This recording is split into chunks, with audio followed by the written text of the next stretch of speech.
This one?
Okay. And it's recording, yes. Okay. All right. All right. Okay. We were in the wrong Zoom meeting. Don't know how that happened. Anyway, are there any questions at all on the seller shield? Please look for the email to come from them, because if there is a login or a code, that's where you're going to get it from. The office has signed up. Okay, there were a couple of things that I wanted to go over, and then as far as the earnest money contract, and then if y'all have any questions that you've come up with since the last class, we could go over that, and then we'll move on to addendums. First of all, on these leases, and the question did come up yesterday that the property had a kind of like a lean-to building or an additional, maybe it's a workshop. We're not real sure, but it is leased out. And so that has to be disclosed. It may not be on one of our TREC forms. It may be something between the buyer or the seller and a tenant. And so whatever that is, he's gonna, for so many months or so many years, he's gonna lease this property for X amount of dollars. All you need is that piece of paper. And it may be a handwritten piece of paper between two individuals. It doesn't necessarily have to be the TREC, because y'all weren't involved. If y'all were involved, I know it would have been done right and on the right form. But in this case, we're going to assume it's between two unlicensed people doing the best they can to create a contract. The other thing is on the fixtures and leases. And there are addendums there is an addendum for the fixture and lease. And let me go to it real quick, if I can. But what it says, things like the solar system, solar panels, solar system. There it is. It's specific to solar panels, propane tanks, water softener, security system, and then there's a box for other. Can you think of anything else that they might lease? That's a fixture. Water filtration, anything that is on their property that they lease. Not that they lease out, that they pay for the use of. A generator would be a good one. So the question to them is, do you pay an additional fee for anything here on your property for usage?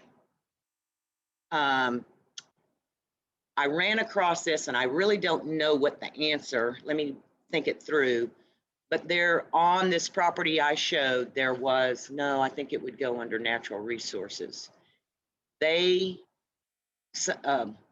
utility company had an oil well or a gas well, I guess. So they get free gas for the whole time. It's over here in Memorial North. Well, it's not in Memorial Northwest. It's just outside of it. So that has to be disclosed. I don't know if they get additional monies for that or if they just get free gas, but that would be something that would have to be disclosed because they're putting it out there that they get free gas. But is there a term limit on that free gas? Only for 5 more years, not for eternity. So when they talk about things like that, you've got to ask a few more questions. If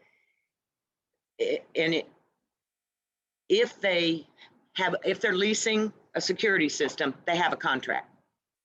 So you've got to provide them with the contract, and then you've got to decide, does the buyer, and see the problem with like a security system and probably the solar panels, when you lease it for a time period.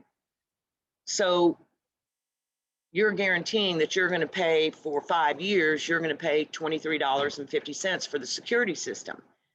Well, if the new people don't want that security system and they don't want to pay for it, then you've got to do something to get out of your contract. Either you pay an upfront fee or you pay it every month until it's over. But that has to be decided beforehand as part of the contract. Yes, you have to attach. And because it says here, buyer has received a copy of all fixture leases. Buyer has agreed to assume. And then box 2 is buyer has not received a copy.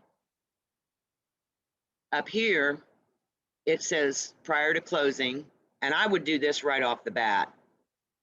You should know this after the listing appointment. Prior to closing, seller will or will not remove the leased fixtures covered by the fixture leases that the buyer does not want to assume. Seller will repair any damage to the property caused by the removal. Satellite dish, I don't know, do they really rent those anymore? But anyway, they do damage to the roof. Solar panels would do damage to the roof. Most of the time, what I've seen with the security system is they don't really come in and remove the equipment. If you sign up with them, if the new buyer goes in and wants to sign up with them, they come in and give them the new equipment. But the stuff is still there. Do y'all have any questions on this one, on the fixture leases?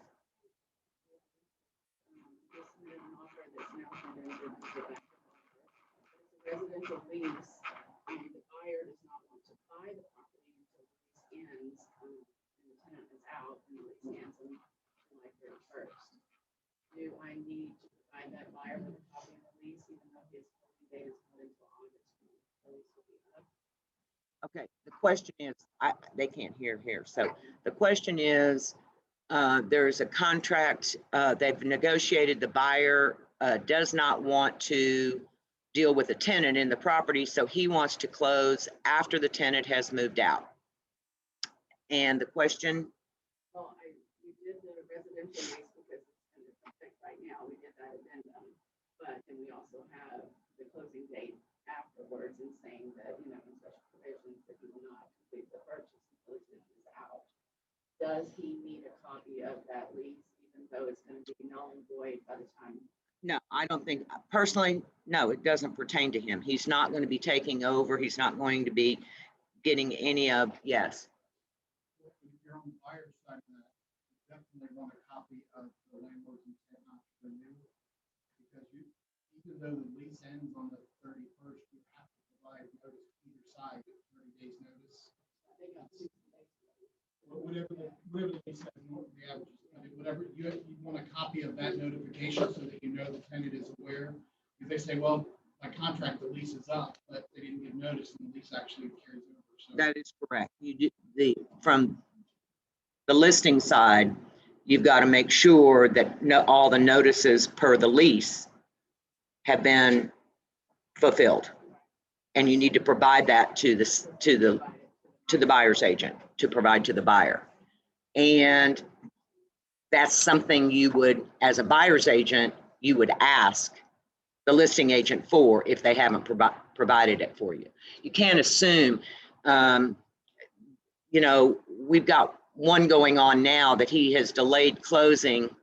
He has delayed his move out 45 days and supposed to be out now the 15th, but attorneys had to get involved because, you know, he doesn't want to move yet. It's not convenient for him to move yet.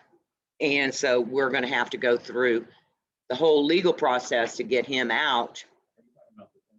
The tenant, even though the lease was up, I think the end of May.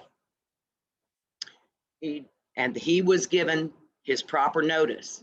He didn't move.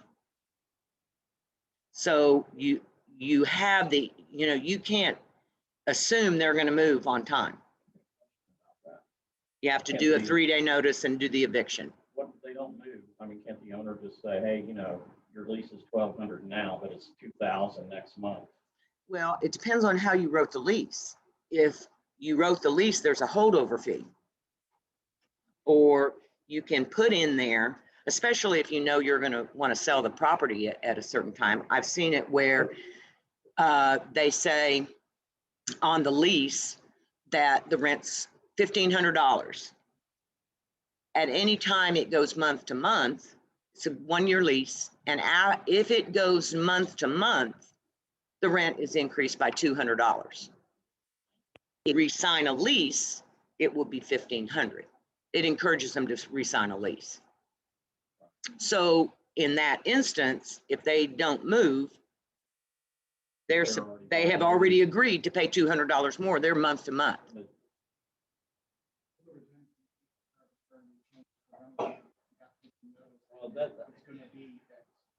Are they considered a holdover even though they've been told to leave? They've given their Well, notice. you have, yeah. You're going to collect rent. If you're collecting rent, you can't evict until the rental. So if they pay you rent for July, you can't evict them July 20th because you accepted rent. So you're not going to accept rent and evict, or you're going to accept rent and you have to provide notice and you're going to change the rent. But it's in writing when it's on the original lease. Right, or you would do a lease extension. That says Or the do lease an extent, terminates yes. because you can't really write law on. Right. And is that a specific form that they use to give the tenant the notice, or they just look up and writing? Termination of occupancy. Yeah. Which form? Uh, There's a form for everything. Yeah, to notify the tenant that they're. Yes, there is a form. Landlord's intent not to renew. Landlord's intent not to renew. I just want to make sure, are y'all speaking about a lease back? No, well, we're talking about a full residential lease. Yeah. And there are some things that are similar. Okay. Anything else on these? All right. Now the next one then is the natural resource lease. A natural resource is going to be like if Exxon rents a portion of your back 40 to drill, or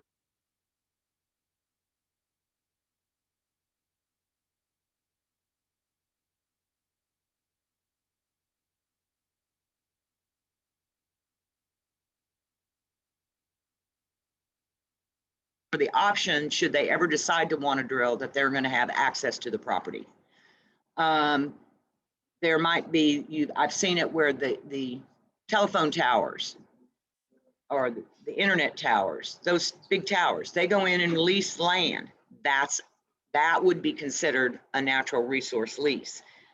Here again, that's going to be that wouldn't be a TREC contract. That would be something that is between the company, because it's usually going to be a company. Between the company and the landlord. And those usually they can run, I've seen them run for 100 years. There's no way the guy's going to outlive that lease. The company may, but the owner won't. So that you need to see what kind of documentation they have on that. And what about if you are leasing your land to the neighbor to run his cows on?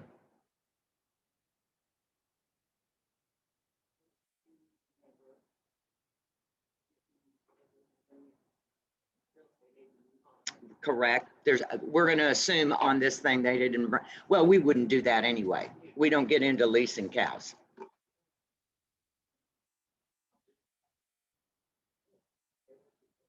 I don't know which one it would really fall under, but I think it's something that needs to be disclosed because there is the possibility that the guy gave him the lease for 5 years. And the new homeowner that's coming in, let's say it's 10 acres, the new buyer comes in and he wants to develop that land and build houses on it or apartment buildings or whatever. And he's got an existing lease that he can be held to because that, well, I say he could be held to. You're talking about attorneys again. So, but I do think that would be something that should be disclosed. I have a question. You know, you were saying something about the people receiving free gas. Would that be a natural resource lease? It should, that's what I think. It should be. They, you know, there has to be paperwork saying that they're going to, I can't just say, oh, buy this house and you're going to get free gas for the rest of your life. I have to have something to prove that.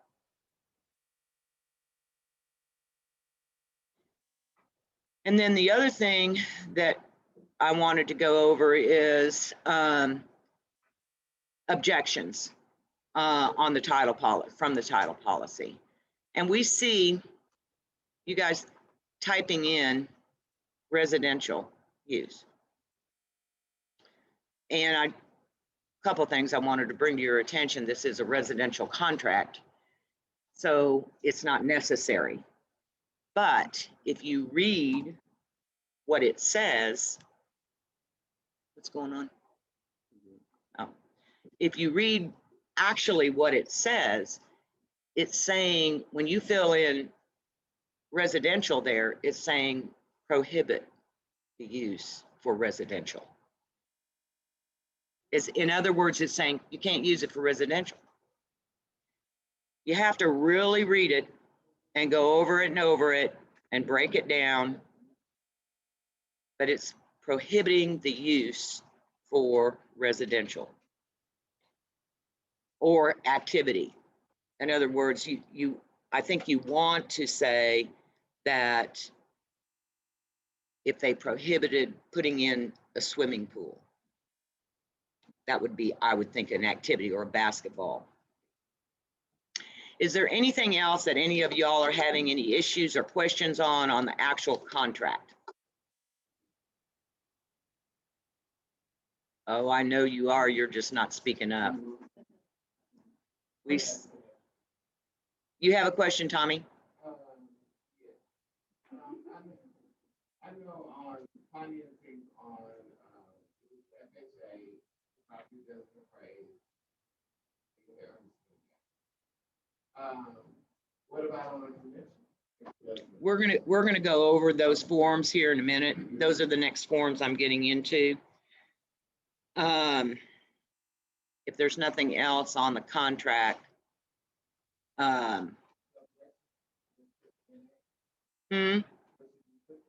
put where? The NA, yes.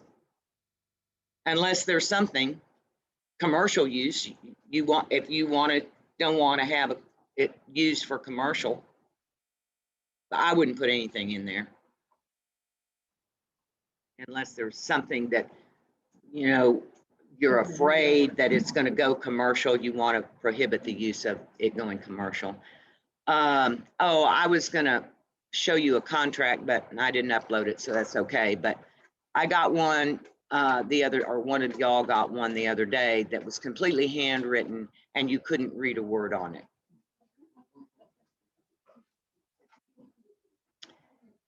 Anyway, okay, so we're going to talk about the third-party financing, and I'm going to go into the addendum for the appraisal. So on this, you know, you get to choose conventional, FHA, VA, whatever. And where do you find that information? The pre-approval letter.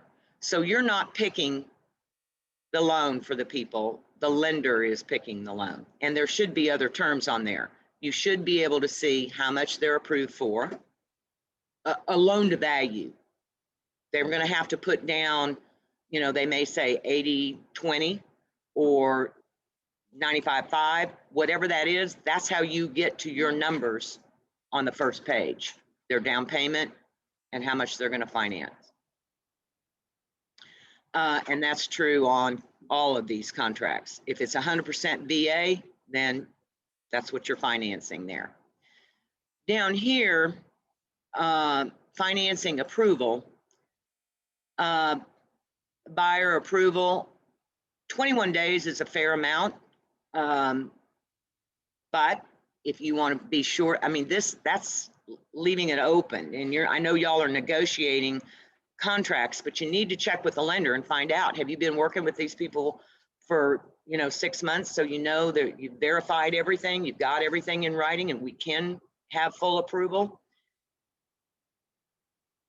If you can put 10 days if you think you can get it, but if you can't get it in 10 days, you're jeopardizing your client's earnest money. And that's a date you need to watch. If you on the 20, if you say 21 days and on day 20, you're talking to the lender and he's saying, no, I won't have it till next week, then you need to try and get an extension on that to protect your client's earnest money. And if you don't, it pretty much goes hard at this point. Some sellers will not want to extend it, but you need to at least ask. And I wouldn't wait till 4:45 to ask, so that, because if they say, no, I want to terminate, you've got to get the termination and everything to them right away. Now, it's probably, you've got to, it doesn't give a time frame on it, but don't wait till the last minute. On the FHA financing, I'm getting a lot of questions on, we can't use the lender appraisal addendum for FHA or VA. And we're seeing stuff come in. Some of it is on addendum. I'm sorry, on amendment. And don't know if it's really legal, frankly. I have a call into a couple of different FHA and VA lenders to find out how they are handling the situation, because I do know that there are FHA transactions that are going through. They didn't appraise, but they're going through at a higher than appraisal price.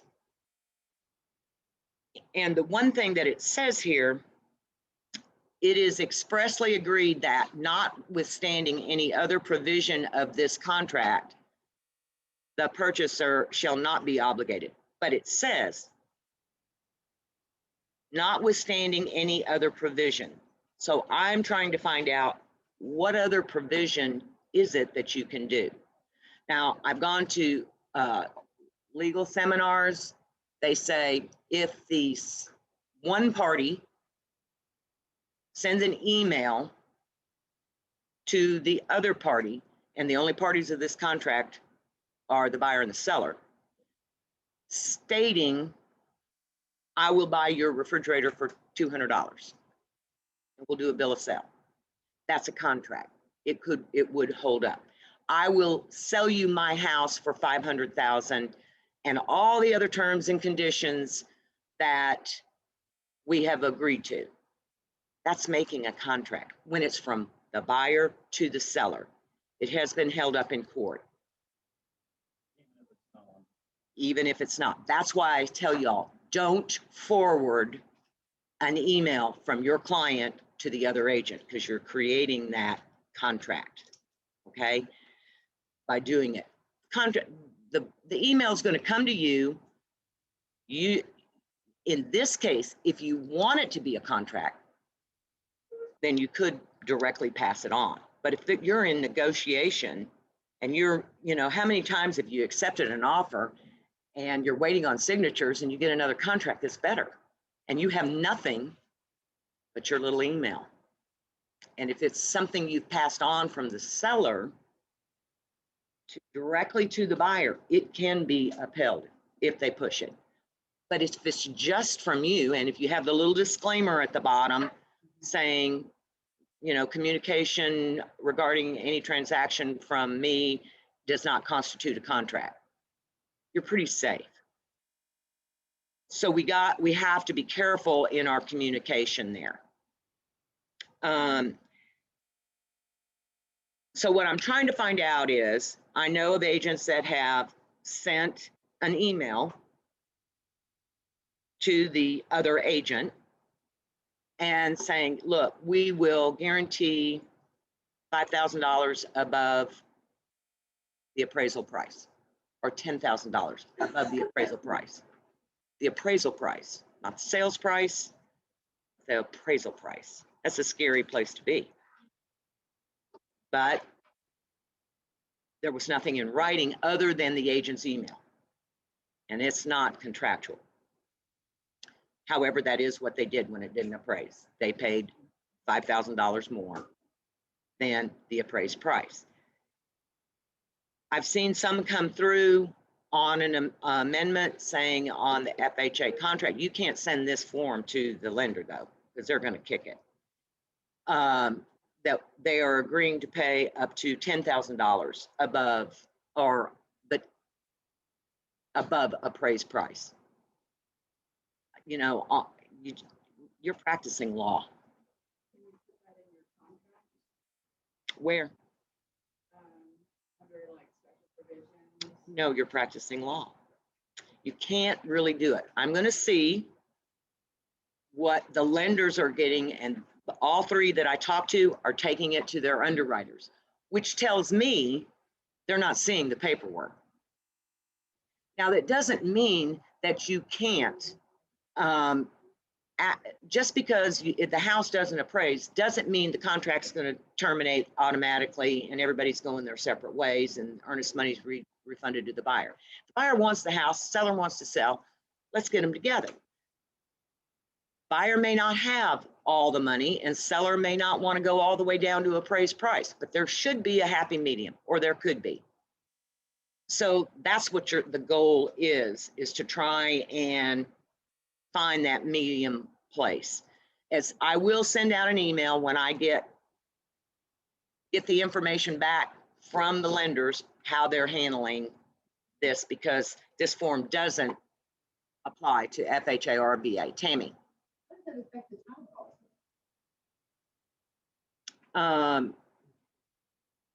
I don't know. I guess we need to talk with the, I wouldn't think, what do you mean by affect the title policy? Well, isn't the title policy based on the sales price, right? On the sales price. If the sales price changes, so does the title policy. Even if they're gonna pay, so it's not based on like the appraisal. It's not, the title policy is on the sales price, not on the appraised value. Right. So it shouldn't affect anything. Okay, so, and the price that goes in here on the FHA and BA, that's the sales price. So you can't put $255 if you're selling the house for $260. Josie.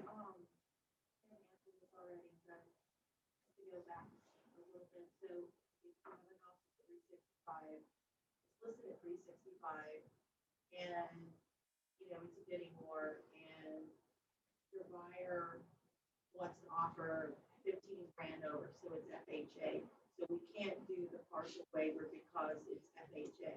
You can't use the form because it's FHA. Right. Mhm. So and we can't put it in special provisions because that's practicing law.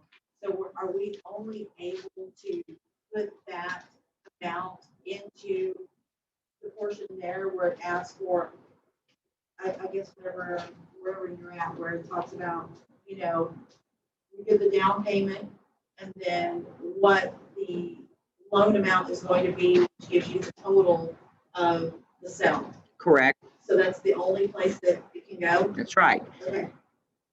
Now, do you want to have a conversation? If your buyer says, look, I promise, if it appraises for at least 255, I've got $5,000 to put with it. So Will you please communicate that to the listing agent? If the listing agent is not in multiple offers, doesn't have a cash offer, doesn't have a conventional offer, she might take your word for it and try it. It's hard to say. what you could do though, I mean, correct me if I'm wrong, you could ask for proof of the additional funds, submit that with your approval letter, correct? You could, but what does that mean? Other than you've got the money, doesn't mean you're going to give the money.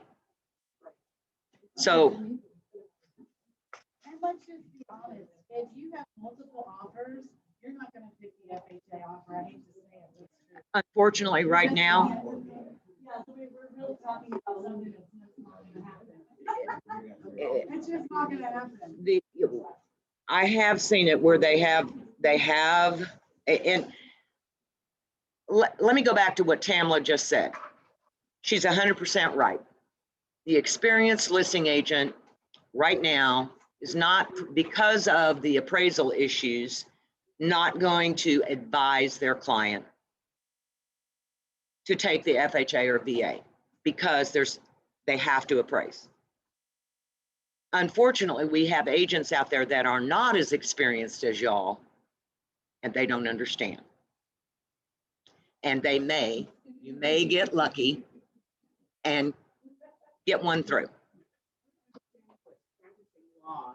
We had a VA one a month ago, and we put in a special provision that the buyer would agree to pay up to $10,000 over the appraisal price, not to exceed the sales price, the contract sales price.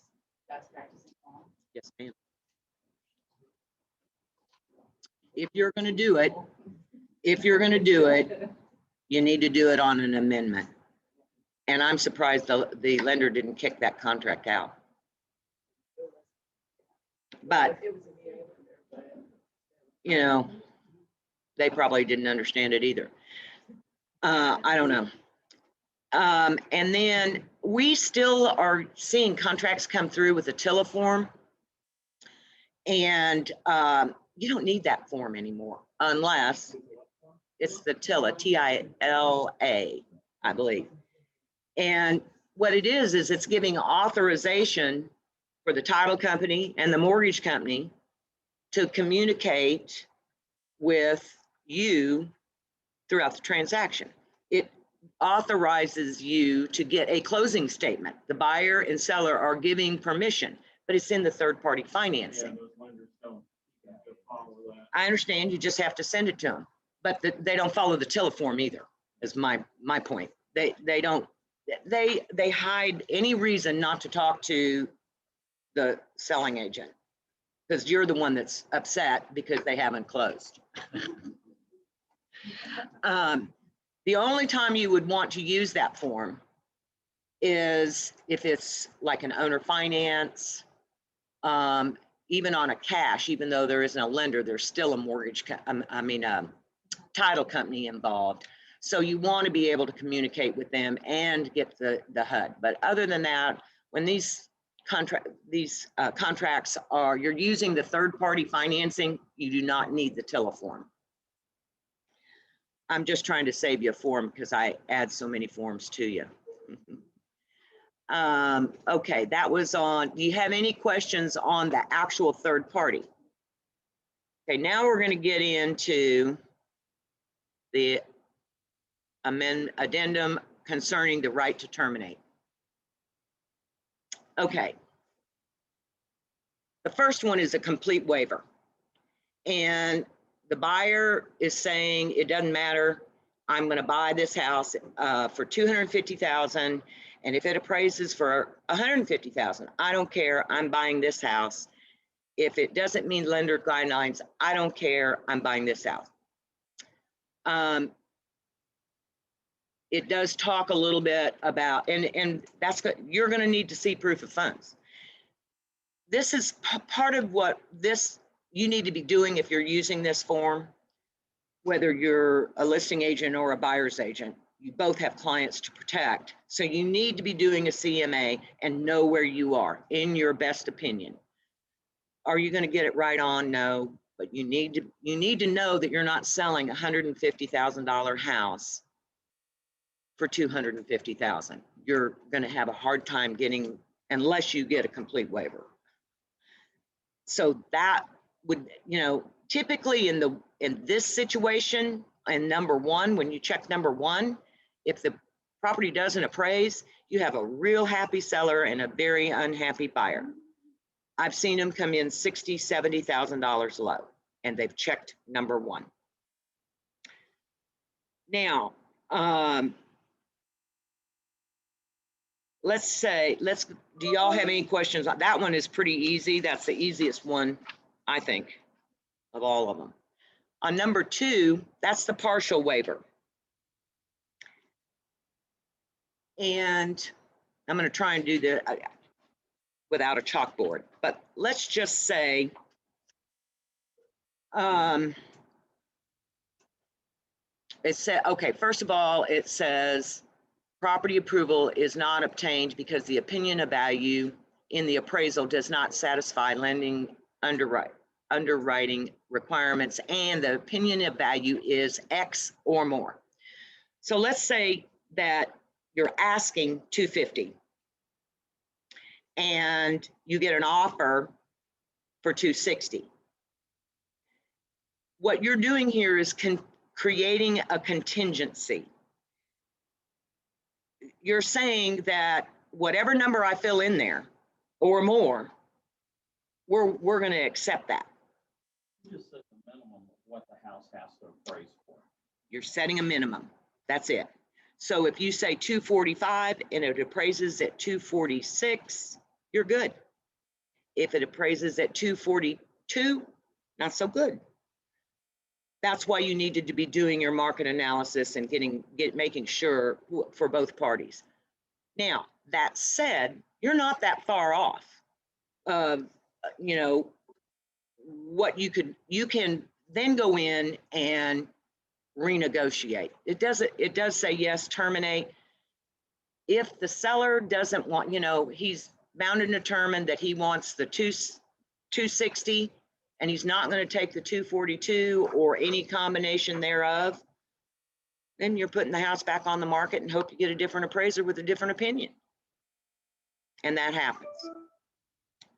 That probably is well, I don't know that it's necessarily the fairest, but it is pretty fair, because you're setting an expectation that the house has to meet a certain level, and you're willing to, if it makes that level, you're willing to pay the full price of $260. If it meets $245, you're paying $260. It's pretty simple. Now, had one yesterday where they're putting down $160,000 on a, I think,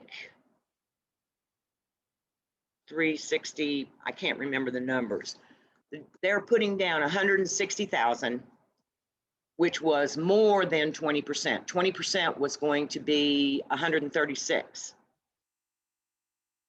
The house did not appraise for that minimum place. It appraised $5,000 under. However, because they were putting more than 20% down, it just so happened that the extra money they were putting down made up the difference between the appraised price, the down payment, and the agreed upon price. The numbers were there, but it said it had to appraise. I'm just going to say it was supposed to appraise for $250, and it appraised for $245. And even though the money's right, they still have to negotiate, because that number is the number. No, it specifically says so at the top of this form. Two things I could have put, if it wasn't an FHA loan, I could have put that, Hilton had extra 10,000 in that spot right there. That's what you use. Yeah. Yes. But that's why we had to do it the other way, or we thought we did. Don't do it in special provisions, do it on amendment. Don't do anything. Do everything that you want to add there. If there's not a space for it, and then put it on an amendment. Okay, Number one, you can't put a partial on there if they don't have the gap. Does that make sense? So if the house is 300,000 and they write it for 330 and it comes in at 300,000, then yes, they're agreeing to buy it, right? But they have to come up with the gap between 300 and 330. Absolutely. If they don't have an extra 30,000, then don't fill it out for your buyer. you got to find out if they've got it. If they don't have the money to come up with the gap, if it doesn't appraise, then you can't put that there. Yes, you Because need I to see. have stupid agents that actually do that, and then I'm like, can I have proof that they have the 30,000? And they're like, oh, well, yeah, I need to ask them. I'm like, well, that's the conversation that you already had, if you're willing to do a partial, right? Right. Okay. Yeah, and then the other is with putting down more than 20%. Remember, one of my listings, they're putting down 600,000 and on over $1 million house. So they're putting down half. They're putting down 600,000. They never filled out this form at all. So the way I look at it from my seller's perspective is they're buying that house if it at least appraises for 700,000. Does that make sense? Y'all are looking at me like I'm out of my mind. Well, they didn't use the form because they're putting so much down. They should have to protect their buyer, but they didn't. Yeah, you can always say you're putting down 20%, even though you're really going to put down 50%. It gives your buyer some protection. They can then go in and modify it with their loan officer. Doesn't even have, they can call them up and say, hey, I'm found mattress money. No, they won't let them do that. But, I have extra money. I just got a bonus. They can prove where they got the money, and I'm going to put it all with the house. I'm going to put it all in as a down payment. No problem. They do it. But I would recommend you do, if they want to put less than 10% down, then you go with 5%. If they're wanting to put more than 20% down, just go with 20%. Go to the next highest number, and that protects them a little bit. As long as they qualify for that loan amount. In my situation with my house, because I'm representing the seller, and I just talked to her about this yesterday, about worrying about whether it's been appraised for 1.2 million. It really doesn't matter because the buyer didn't fill this out and the buyer's putting down 600,000. So essentially it doesn't matter what it appraises for. And shame on her for not filling it out, but she didn't. And it wasn't, I'm not representing them. I mean, we have to remember who we represent. Anyway, and then are there any other questions or comments on number 2? Does everybody think they have that pretty well? Okay, under number 3, additional right to terminate. This one, some people don't really like this one. I kind of like it because you can say within 14 days from the effective date, if they want to do a partial waiver on it, and you're not real sure, and you don't want it all, you don't want to wait until the week before closing to find out that it didn't appraise. You put in 14 days, you put a rush on it, it's going to cost them. But if they want the house bad enough, they'll put 14 days in there. 21 is probably more realistic, but the buyer has to call the lender. Can you get me an appraisal in 14 days? I have to have it in 14 days to sign this contract. you know, maybe 15 or 16. But what I'm saying is do a short period of realistic time. If it doesn't appraise, then they have to provide, well, it says if it, you pick a number, and in here, that can be the sales price, or it can be a variance, a contingency, a lower price. But the buyer then has to deliver a copy of that appraisal to the seller before they can get their earnest money back. They, on the other one, they don't have to provide it. So on number 2, they don't, it's not saying they have to provide it. It's just saying what happens. Now, if buyer terminates under this paragraph, which is number 3, oh no, it says buyer must deliver a copy of the appraisal under number 2, and it doesn't. It doesn't say that. Probably the fairest is number 2. But here again, you need to verify that money. Any other questions on the lender's right to terminating over appraisal? Okay, on the amendment, I was just briefly, we've talked about it over and over again today. This is the form that if you want to do a change to the contract, but you're not really practicing law yet.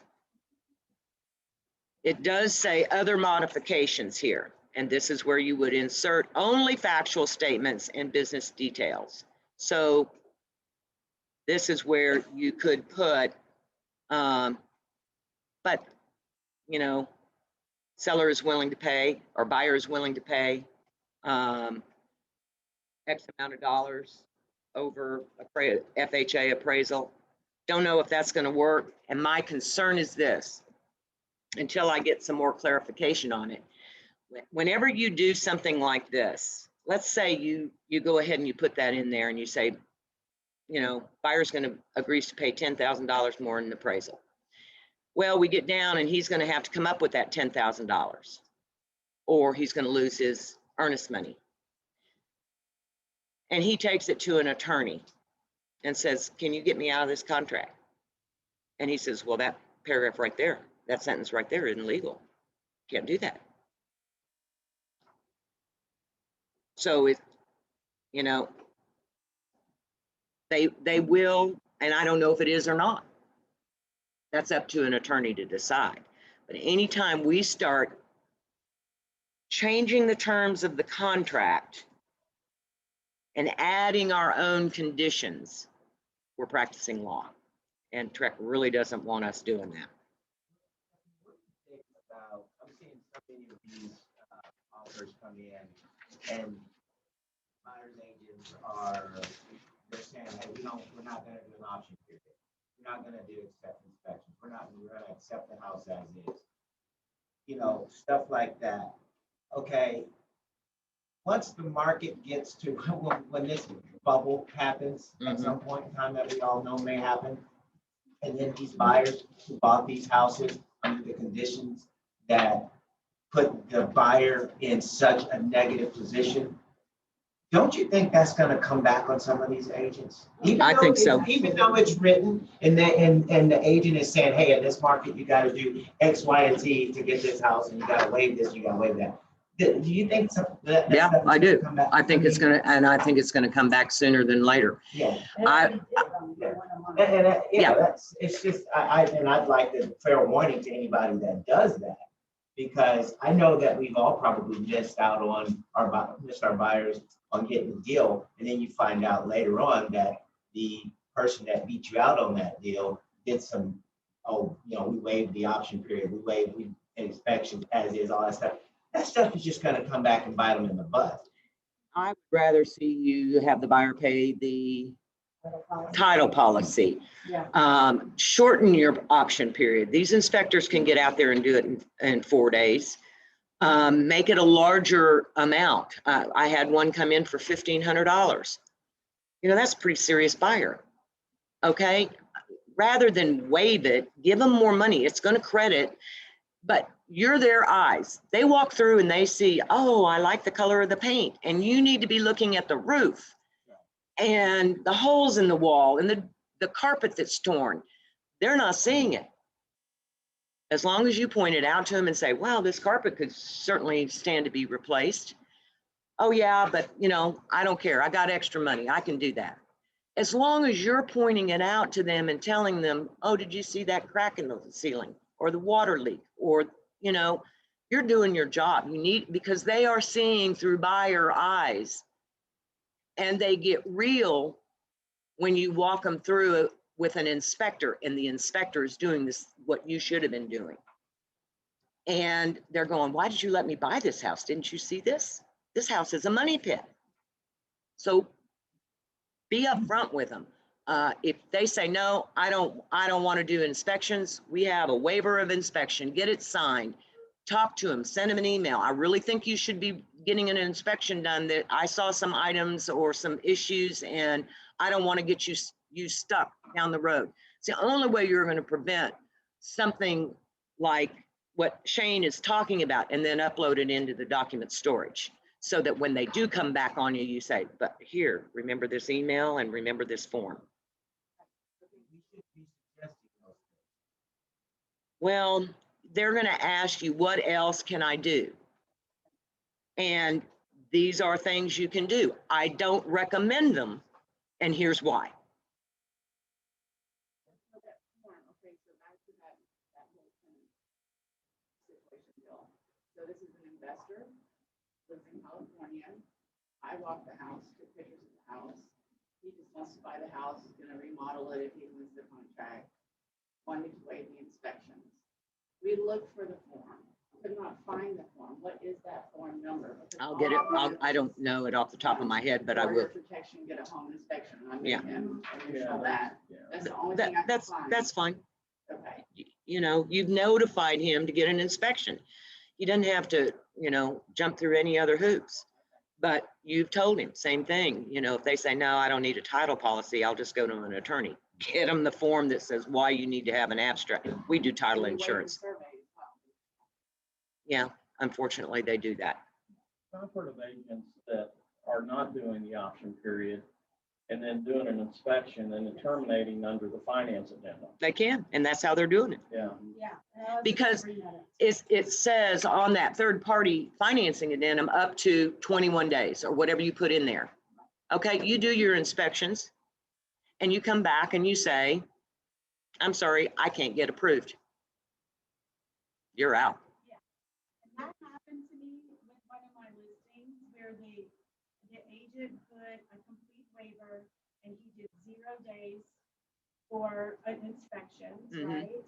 He was the highest deal also, so we accepted them. And then right after we accepted him, he said, okay, we're doing inspections tomorrow at such and such, which kind of threw me off because I assumed because they were not doing an option period that they weren't doing inspections, although they have a right to.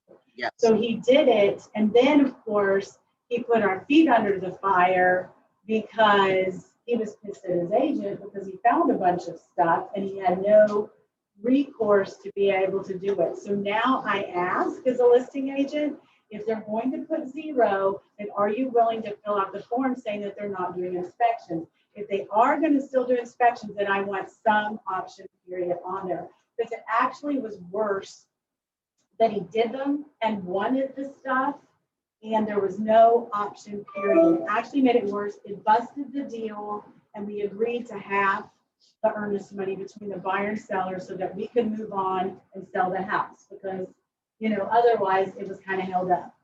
So Technically, I won't take 0 without the form saying that they're agreeing not to do the inspection. And if they are doing an inspection, then even if it's 2 days, I don't care. I want some days in there because otherwise it's a debacle. They have the right to do an inspection in there. Yeah, They they just do. don't have the option to terminate under the inspection Right. clause. And everybody should, if you are waiving your option period, and I agree, I don't like the waiver, but Right. you should still be doing inspections. Right. And because believe me, there are other outs on the contract. And then one of them is if you don't have you have within 21 days or whatever the number you put there to obtain approval. At any time in there, you can call them up and say, and there is no proof required. So that's like a second option period without payment. That's correct. Now, here's something else. And I've seen this done because the agent doesn't put the seller's disclosure or their water district on attachments because they want to get it, they want to know who's looking at their listings and they want to send it to them and talk with them, and control issue, I guess. But anyway, so they don't do it. So they get the contract and the people check have not received the seller's disclosure. Okay, so the contract's executed and there's no option, except there is an option because they haven't received the seller's disclosures and they get to review those for, I can't remember, 7 days. The water district is another one.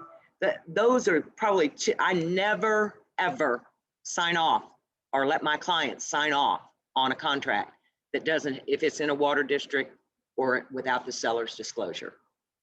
That's giving them extra time. And so they can put 0 in there. They just, you know, unfortunately, there are agents that are smarter than others. So they're manipulating those documents to their client's favor. Just don't get manipulated. And they do it all the time. Okay, any other questions on this? It's pretty self-explanatory, but I wanted to show you where it went. Non-realty addendum. I say that you need to put an amount in there. I have had brokers that say if there is a non-realty, you need to have a bill of sale because the mortgage company doesn't like this form, and they don't like the form, and they will tell you to pull it out of the file. They don't want it even going to them. But if you use the form, you need to have it. It's not NA because you're creating a contractual obligation here. So you need to have some compensation. So for $10, I don't even, would it hold up in court for $1? Probably, but I do think it would hold up if you said $10 because our deeds say for $10 and all other consideration. So I'm not picky on that, other than I do think you should have a dollar amount in there for a couple of reasons. Yes.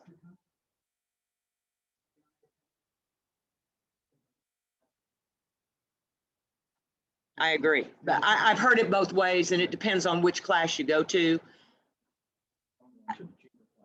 No, what I'm saying is, what I'm saying is y'all are putting NA and 0 in there, and that is absolutely not acceptable. You have to put a monetary amount. Oh yeah, hit space, NA. It will, because I've seen it. And I don't want to kick the contracts back. That's why I'm kind of trying to tell y'all what to do here. It should be a minimum of $10. And it has to be paid, because if it is not paid, you can go back and you can walk in and take your refrigerator back. They didn't pay you. So, and the other thing is that you need, if you're working with the buyer and he's going to get the washer, dryer, and refrigerator, make sure he understands the seller does not warrant or guarantee the condition or future performance of the personal property conveyed by this document. So that refrigerator goes out the day after closing. You paid $10 for a $10 refrigerator that doesn't work. You got a deal. You could probably sell it for $50 to somebody that's going to fix it up. Cost you $50 to pick it up. Verbal agreements on what? Yeah.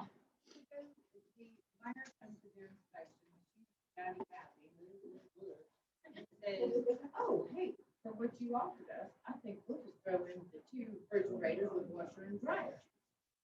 Well, then when it didn't appraise, she says, well, I'm not doing that. He comes back and says, you verbally agreed to that. The verbal. Can't modify a written contract with a verbal contract. It's impossible. You know, unfortunately, you weren't there, right? So her memory, the buyer's memory of the conversation may be a little bit different than the seller's memory. And that's why verbal won't hold up. However, he what? He was very, oh, well, of course, if I think I'm right, I'm going to be adamant. You know, and it boiled down to, did the buyer or the seller want to sell the house and leave the 2 refrigerators that they didn't need and the washer and dryer? Even though, what did it appraise, 100,000 less?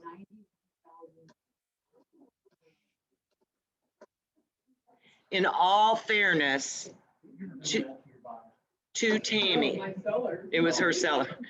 In all fairness to Tammy, her number, we did the market analysis together and our number was within a couple of thousand of the appraiser.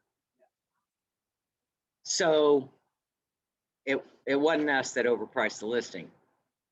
But he had to sell. I want a unique number, so let's go with 700. I just, it's not gonna, and I kept on saying to him, it's not gonna appraise. It will not appraise. The offer came in at 727. And it appraised for 630. He did not, but when it came time for negotiation, guess what they did? They took 702 and that washer, the dryer, and both the refrigerators, tons of patio furniture he wanted too then, and all the media equipment upstairs. So they And went. my seller says to me, let me think about it. And my favorite saying, and he knows in the whole wide world, is, are you effing kidding me? And that's exactly what I said. And he is family, so I have to say that. Yes, but he's the buyer. I did. Okay. Oh, let me tell you, I did. The buyer did agree to go at his list price of 702, did not take him all the way down to his 636 appraisal. Well, he got a whole bunch of stuff, but I don't think it was worth $50,000 worth stuff. But anyway, oh, and see, he got all that free stuff for, well, he came down, what, $25,000? What was it? He got $25,000 worth of stuff, and the day he moved in, if it all quits working.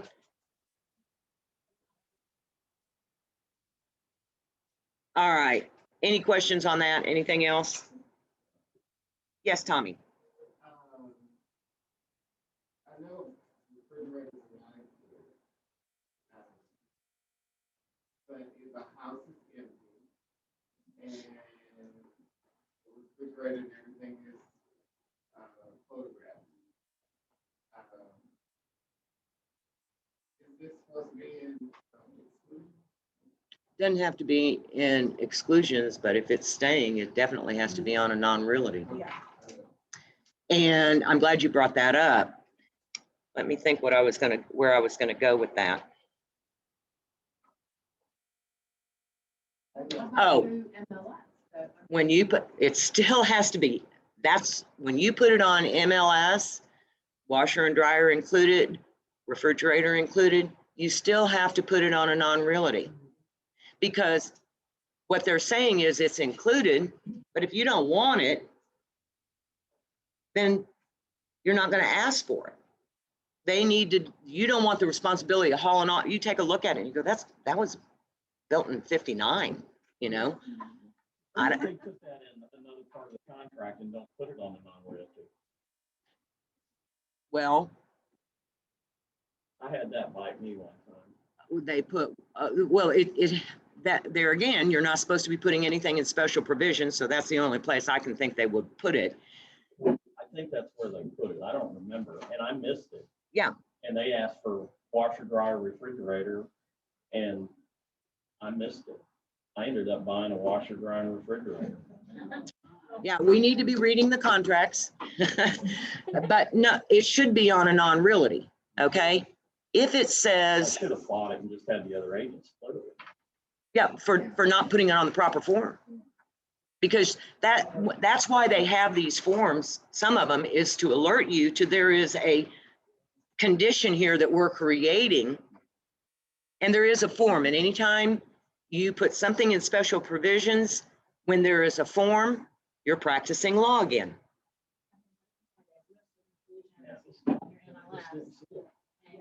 I'm gonna get to that in a minute. But you know what? I never happened again. It didn't. And to everybody he told that story, it won't happen to. Okay, if you put on MLS, refrigerator stays. It still has to be in the non-realty. If they don't, otherwise, and what you should be saying is can stay, may stay, seller will consider leaving. Make it a choice where they have to do the non-realty and there's no gray area because MLS says this. But if they didn't ask for it, just as many times as you've had them come and say, I thought the refrigerator was staying, you have the people that go in and say, I didn't want this refrigerator. I didn't ask for it. We didn't do a non-realty. Will you come get this refrigerator out? I'm not paying to have it moved. You have to address the issue. Or you get in the situation where you're writing a check for $50 to have it removed, or you're buying them a new refrigerator or washer and dryer, and it gets expensive. The only thing is, if the refrigerator, if I sell a lot with it built in. Then you don't have to. Okay. A Sub-Zero or built-in, those are considered in a fixture. You know, I see some now that look like they're built in but aren't. Yeah, I would still include that. Yeah, if they aren't, then I would include it. If you're not sure, do an inclusion. Okay. Anything else on that? Okay, on the short sale addendum, I don't know, how many of you in here actually are doing short sales? Tammy and I do short sales. I don't know, if you haven't taken the classes, you shouldn't be doing them because you're not representing the client to the best ability that they should be represented. They are very tricky. They have to be, you have to disclose. The minute they go into a short sale situation, if, for example, let's say the break even is 300 and you're asking 350 for the house, you get 350, it's not a short sale. You get 295, you're accepting 295, it's a short sale, and you need to be getting the addendum on there. You may not know up front, most of the time you do. But there are time frames in them where, for those of you, more of you sell them. How many of you sell them? No? There's not as many around right now, but yeah, there will be. I think we're going to see this market come way back. But anyway, you agree on a price. You use this addendum and you agree on a price, and the bank basically has to give you a response by a certain date that you have in there. You do have to do the earnest money and option money. You have to give that up. But if your contract isn't accepted, we always hold the option money. And they don't like option money. The banks don't, because they don't have a way to keep track of the financials on something like that. So it's usually minimal. Well, it goes to, that is, well, it actually goes towards, not anymore. Well, yes, it does, but it's to be credited to, but they don't see it that way. It's supposed to be credited to the offset charges the bank is owed, but they don't like seeing it there. Do y'all have any other questions on the short sale? Yeah, I like them. they can be frustrating, but, okay. Addendum for backup contract. We're seeing a lot of these now because of the finance, or the multiple offer situation.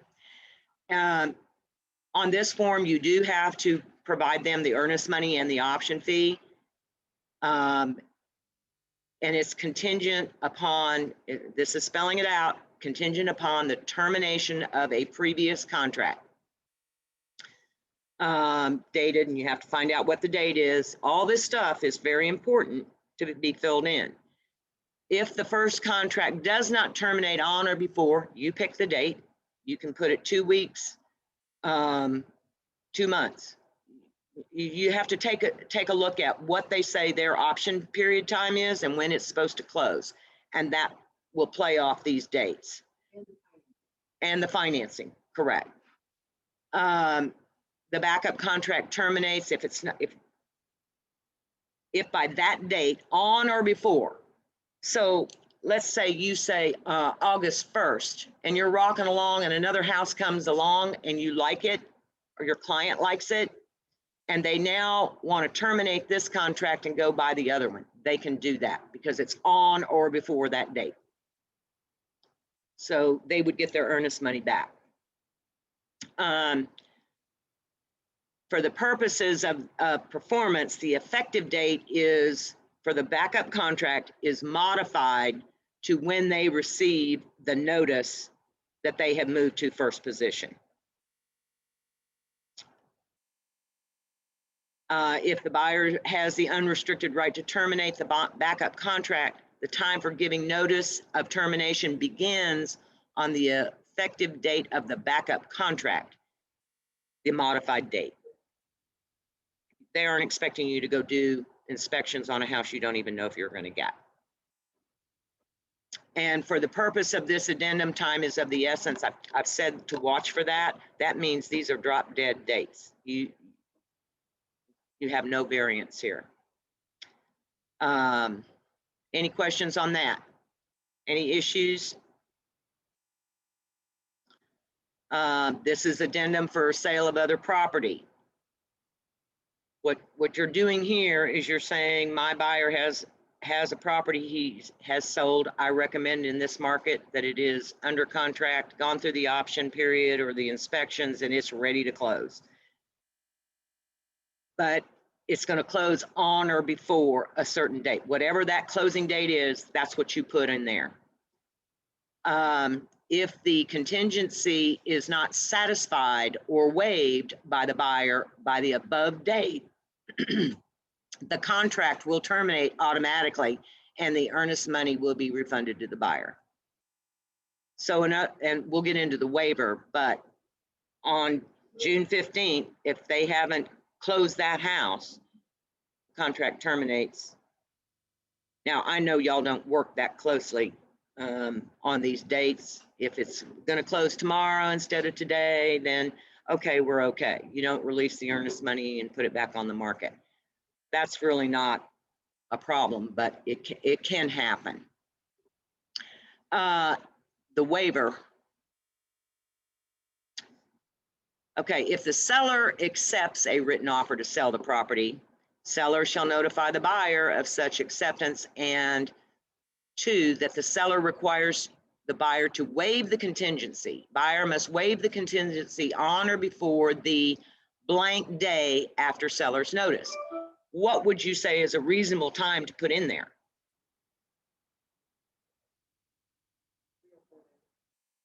Not the first day. If I let's say it's Friday afternoon at 5 o'clock and they call me up and say, hey, we got another contract. You have 1 day to figure out how you're going to come up with the money if it's contingent. And it's a Friday. How am I going to get to my bank? 5 days, probably you're not going to get. You're probably going to get 3 days. Figuring that out before that happens. In this market, I agree. And If the buyer waives buyer may waive the contingency. That means say, no, I'm going through with the deal, even though my house hasn't closed, I'm going through with the deal by depositing additional earnest money. And what do you think should be there? $500? $3,000? You got to make it hurt, guys. Because if their house hasn't closed and they need that house to close, they better be 100% sure and willing to come up with a substantial amount of money to waive that, in my opinion. That's just advice. It's not a mandatory thing. I think it should be at least $3,000. I don't care what price the house, well, the higher the price, the bigger that ticket gets. If the buyer waives a contingency and fails to close and fund solely due to buyer's non-receipt of proceeds from the sale, buyer will be in default. Seller may exercise the remedies under paragraph 5. Again, time is of the essence. Any questions on that form? Now here's when the seller gives a notice, and these are forms that we need to be using when you are going to remove the contingency under the backup situation. And buyer, seller, address, the first contract is terminated. You're putting them in notice, the backup contract on notice. The first contract is terminated. The contract with the buyer is no longer subject to the contingency described in the addendum, and the effective date of the contract is to be amended to, which is that date. And then the seller sends that over. Okay, this is notice of information from other sources. We've talked about it from time to time. This is some stuff that I have on here. And you asked about a list of exclusions or additions, exclusions, the electric bill, things like that. Those come from the seller, and you are going to be putting that as an attachment to your listing, and you want the buyer to acknowledge receipt of it. Definitely that needs to go here in all those forms that are attached, but I would say you received information from another source, which is the seller. Here again, you're getting information from HAR that pulls it from the school district, the HOAs in some cases, the Harris County or the tax district. They're pulling the flood maps. They're pulling a lot of stuff in there, and you're passing it on either via email or printing it.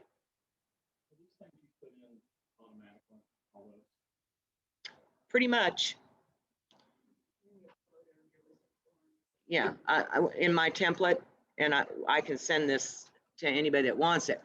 But, and you know, if there's a previous appraisal, you know, and I've seen this house appraised for $250,000, but we're only asking $245,000. Okay, let's see the appraisal and what did they use and how old was it? You know,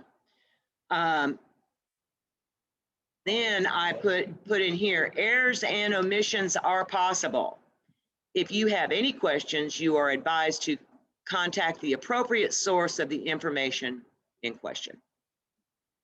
I'm filling it out, and actually you can do pretty much the same thing, whether you represent the buyer or the seller. You know, frankly, when you represent the buyer, and you're sending over the loan information from his lender, that's information from the buyer.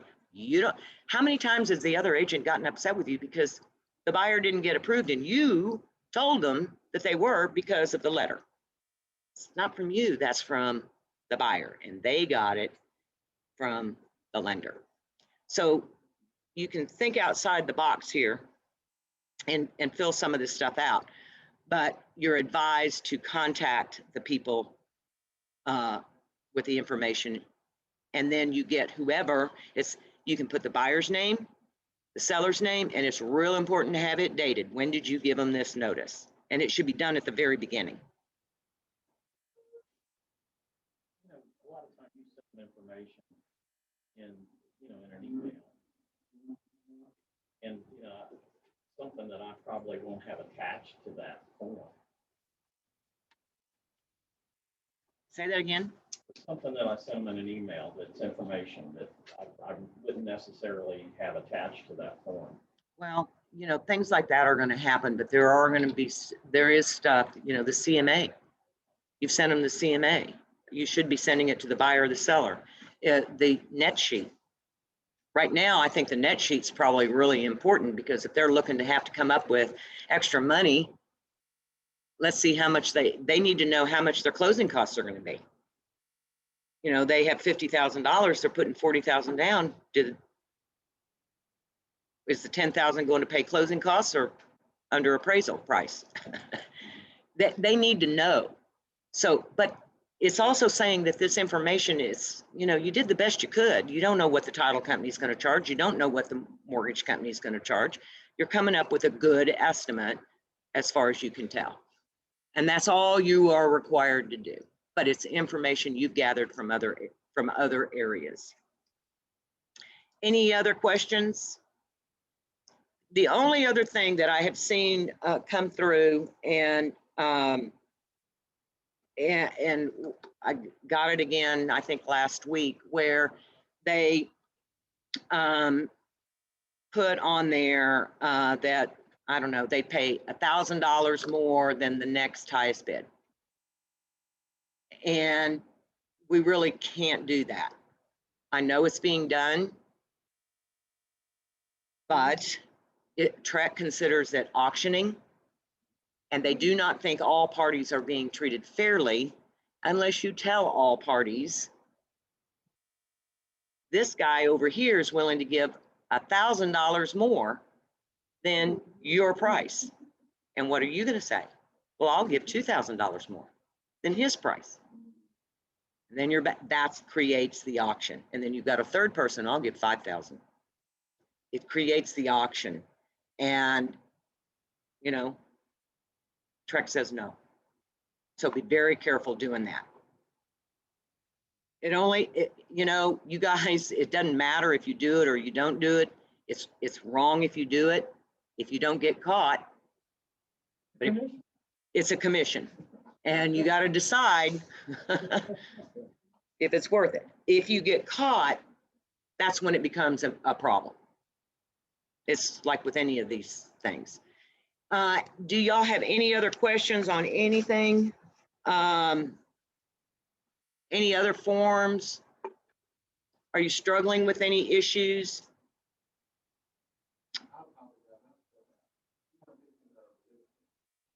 I'm sorry? This form, you can give it to your buyer or your seller, because you're gathering information for them. For the buyer, you're getting information from MLS and whatever. You're doing the same thing for the seller. So you just make it applicable to whoever you're representing. So you might be getting some information, instead of from the seller, it might be the loan officer. And if you have gone ahead and called the HOA to get the information, are they current? What's the transfer fee? Then you can put down there that you spoke with them, and that's where you got your information to fill out MLS. A lot of you just go to the next listing that's comparable and say, oh, well, 250. They said 250, it must be 250. And that's copying somebody else's work. And if they just said, you know what, I think 250 sounds good, let's just put 250 in there. What happens is if the transfer fee is more than 250, then you're sticking your seller with the difference. Yeah, that listing that you just put in on View, Uh-huh.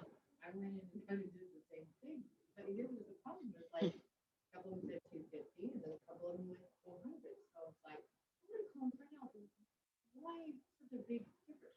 Oh, well, it is 250, but service fee. So, There's an additional fee. yes. So, I mean, when you add them together, it came to the. And, 100. and here, That didn't include, that was not the transfer fee. Second one saying, are you sure that's not the transfer fee? She said, no, that's a totally separate fee. so it totals the 400. Yes. And if you read how they've changed that, it talks about special assessments, the transfer fee, all that stuff. So if you put 250 in there, seller's paying the difference between 250 and 400 because it's 400. I did talk a little bit last time. I want, before we end here, I do think that I'm highly recommending that you, when you are representing your buyer, that you do pick on the HOA addendum, that you pick number 1 or 2. I don't care who pays for it, the seller or the buyer, and that's the difference in 1 and 2, who pays for it.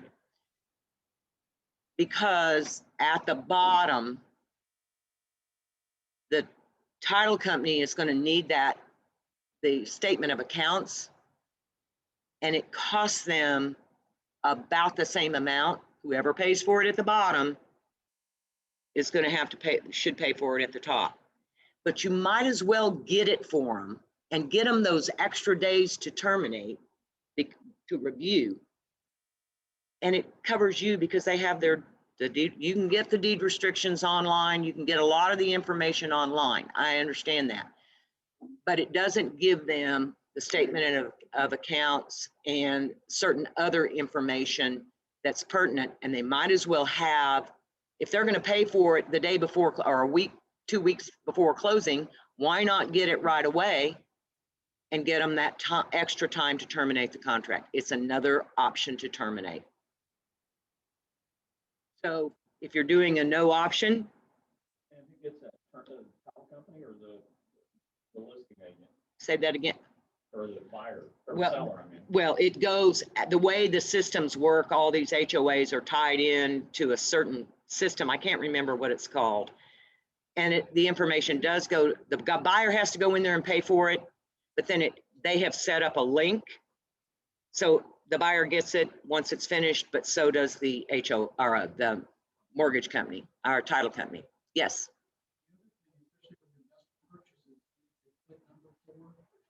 And they request the information, several HOAs are now doing an assessment of the property itself. And when those documents come in close to your closing date, we've had multiple where the buyer says, wait a minute, the assessment of the property shows violations from the HOA, and we had to go trim trees and power wash. And I've never seen this before, but now I've seen it 2 straight from 1 subdivision, so it's a way. And because I talked really sweet to the person managing it, they approved the repairs we did. They didn't make you rebuild the house? They didn't, well, they were gonna make us pay to have it reassessed. For both of them, she wrote an email that cleared from the buyer to go ahead, but it's just, and it's, I mean, they go micro, you know, because there's like the sidewalk in front has power washing, there's about a 2-foot section. You gotta handle that. Very good point. Very good point. If they have, if they're, nobody's occupying the property and they're sending notices there for deed restrictions, they may not know. Well, in both, I'm sorry, in both examples, there were no violations ever received. This was because they did the specific assessment because the transfer was requested. So it's like an added way for them to Get money. manage your lives. Yes. Sorry? Compliance to the home assessment is called compliance. So we're going to be seeing more and more of this. You don't want to be getting this just before closing and find out the closing is delayed because the HOA is requiring you to paint the front door or repair your fence. So that said, I have nothing else to share with you. Did you have a question? No? Theo has something to share. So on Thursday, we will have a Bulletproof Your Transaction class taught by Jo Ellen Newton with University Title. She's graciously agreed to come give some insights on what they're seeing on the title side and how to make sure that your transactions are absolutely going to closing, or what you need to do to make sure that they're going to closing on time from a title side. And then finally, we have Colton with Goosehead, who's partnered with us again to bring you guys lunch. Colton, want to come speak for a brief second? I want to thank you. Unfortunately, you guys on Zoom don't get to have this wonderful Zoe's lunch, but come to class next time and you will. Hey everybody, Cameron Collins with Goosehead Insurance. We're the largest brokerage in the state of Texas, right for about 60% of the market. I know y'all stay for Texas, but here to close. So my job is to get the binder to the lender as quick as possible. Make sure that all your clients are covered with the right coverages for the right price. So once again, my name is Cameron Collins. If you have any insurance needs, give me a call and I'll be happy to help out. I brought Zoe's for lunch today, so I hope you like that.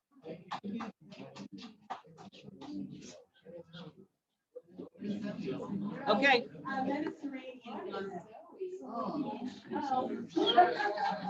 Thank you, guys. We'll be announcing other classes later. Y'all go ahead and eat lunch. It's something.